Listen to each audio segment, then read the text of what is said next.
Welcome to Geopolitical News. In today's video, we are going to talk about the Israeli armored bulldozer D9, the strangest war vehicle you've ever seen.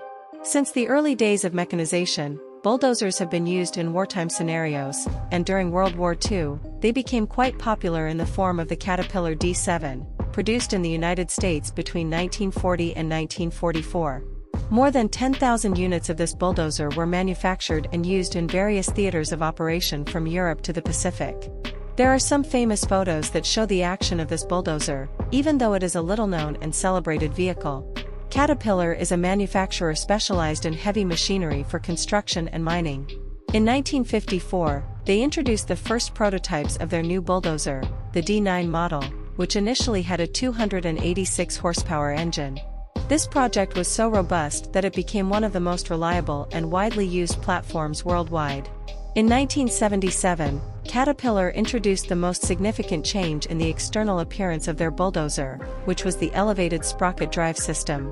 This innovation reduces wear and shock loads throughout the system, improving traction as well. As a result, the D9 gained the capability to move up to 71 tons. The model comes in 3 different blade configurations and can also be equipped with a rear ripper. It is seen on construction sites all over the world. Israel quickly purchased its first units for use in its own construction industry back in 1955. But in the following year, 1956, during the Sinai War, these bulldozers made their military debut, assisting Israeli troops in overcoming various blockades and obstacles along the way. Israel used civilian versions without any armor. They were also used in the Six-Day War in 1967, the Yom Kippur War in 1973, and the 1982 invasion of Lebanon. During the Yom Kippur War, the bulldozers cleared passages, removed landmines, pulled various bridges, and were essential for crossing the Suez Canal, dismantling many of the sand barriers created by the Egyptians. One of these D9 bulldozers was also the first motorized vehicle to reach the summit of Mount Hermon, the highest point in the Golan Heights in Syria, which was occupied by Israel and reinforced to prevent its use by the Syrians in that war. In Operation Peace for Galilee in 1982, during the invasion of Lebanon, the use of bulldozers was even more intense. This made the D9 bulldozer practically a frontline piece of equipment, making its operators a top priority target for enemy forces. In response, the Israeli High Command ordered an armor kit for the bulldozer, including protection for the cabin, the engine, and the hydraulic systems. They also added a reinforced blade at the front, which increased the bulldozer's weight by approximately 15 additional tons. The first armored version of the D9, the D9L, was introduced in 1986. It is crewed by a commander and an operator, who are protected by steel armor and a cabin with bulletproof glass. The operators of this machine are typically reservists or veterans of the Israel Defense Forces with experience in construction. It requires a 2-month training program to become an operator of one of these armored bulldozers.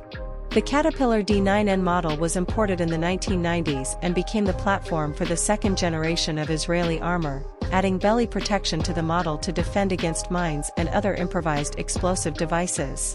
The vehicle became essential for Israeli operations and earned affection from Israeli soldiers, who affectionately nicknamed it Dubi, which means teddy bear in Hebrew. However, it was truly in the year 2000, with the start of the Second Intifada, that the D9 demonstrated its full capabilities. During conflicts with the Israelis in the Gaza Strip and across the Jordan River, the D9 proved highly resistant to automatic weapon fire, such as rifles and machine guns, as well as rocket-propelled grenades and landmines.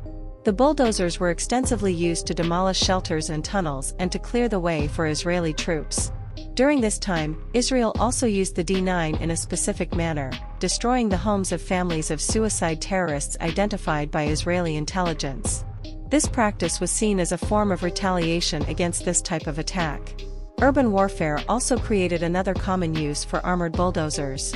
The Israeli army faced the challenge of advancing through densely populated areas where armed militants were hiding in houses and other buildings, causing significant casualties to Israeli forces when they entered these structures to check for insurgents.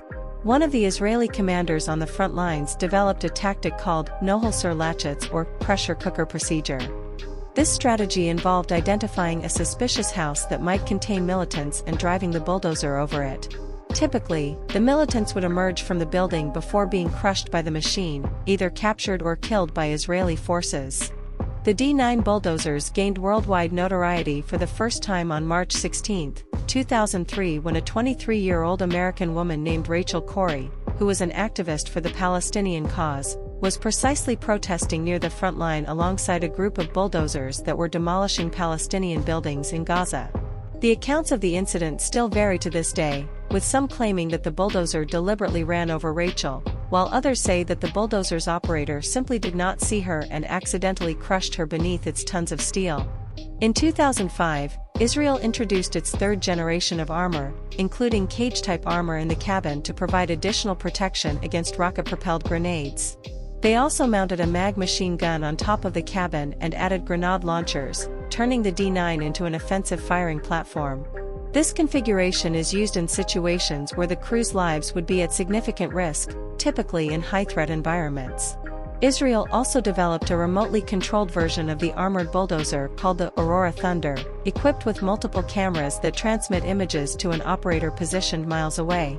While the machine is highly protected, it's not entirely invulnerable.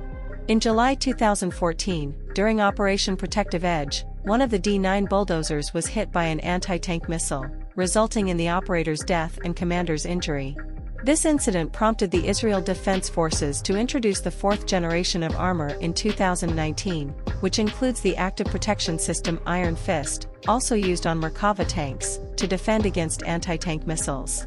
Looking ahead, there are plans to install directed energy weapons, such as laser weapons, on the armored D9 bulldozers. At present, in the 2023 conflict between Israel and Hamas, the armored bulldozers are clearing the way in the buffer zone between Israel and the Gaza Strip for Merkava tanks and armored infantry vehicles involved in the ground invasion. If you enjoyed the video, give it a like and subscribe. Until next time.